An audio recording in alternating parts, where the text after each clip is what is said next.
સુરતમાં ગાંધીધામ એક્સપ્રેસ ટ્રેનમાંથી બિનવારસારતમાં 10 લાખથી વધુનો ગાંજો ઝડપાયો. સુરતમાં ટ્રેનમાંથી ગાંજાનો જથ્થો ઝડપાયો છે અને ગાંધીધામ એક્સપ્રેસ ટ્રેનમાંથી ગાંજો ઝડપાયો છે. રેલવે પોલીસે 10 લાખથી વધુનો ગાંજો ઝડપ્યો છે અને પોલીસે 20.375 કિલોગ્રામ ગાંજો જપ્ત કર્યો છે. અજાણ્યા યુવક વિરુદ્ધ એનડીપીએસ હેઠળ ફરિયાદ નોંધાઈ છે. પોલીસ ટ્રેનમાં ચેકિંગ કરી રહી હતી તે દરમિયાન આ ગાંજો ઝડપાયો છે.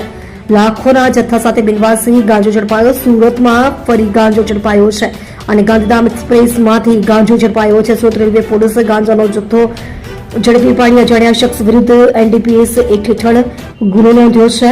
20.975 કિલોગ્રામ ગાંજો જપ્ત કરવામાં આવ્યો છે, જેની કિંમત ₹10,28,750 છે. સુરત ટ્રેનમાંથી અવારનવાર ગાંજાનો જથ્થો મળી આવે છે અને પોલીસ આ મામલે તપાસ પણ કરી ગુનો પણ નોંધે છે. સુરતમાં 12 ફેબ્રુઆરી 2026ના રોજ ટ્રેનમાંથી ગાંજો ઝડપાયો. સુરતમાં ગાંજાના જથ્થા સાથે 2 ઝડપાયા છે અને 16.105 ગ્રામ ગાંજા સાથે 2 આરોપી ઝડપાયા હતા. સિકંદરાબાદ રાજકોટ એક્સપ્રેસ ટ્રેનમાંથી ગાંજો ઝડપાયો અને ગાંજા સહિત કુલ 9,24,000નો મુદ્દામાલ જપ્ત કરીને આરોપીની અટકાયત કરવામાં આવી હતી.